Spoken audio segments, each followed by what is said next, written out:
ભરૂચના અંકલેશ્વરમાં ઓએનજીસી કોલોનીએ નવરાત્રિ મહોત્સવ નિમિત્તે રામલીલાનું આયોજન કર્યું છે।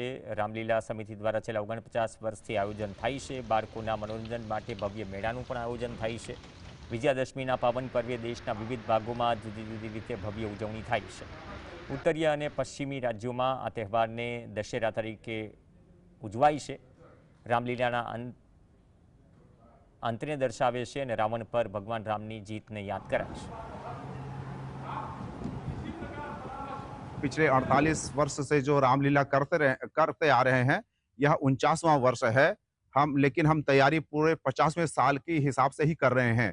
इस वर्ष जो बारिश है, इस वजह से लोग सोचते होंगे कि बारिश में शायद रामलीला ना हो पाए, लेकिन हमने बहुत बड़ा तंबू लगाया हुआ है। अगर 300-400 आदमी भी लोग आ जाएंगे, सबको बैठने की सुविधा है। बारिश की चिंता न करें और लोग यहाँ पे आराम से आएं और यहाँ पे बैठ के राम भक्ति का आनंद लें।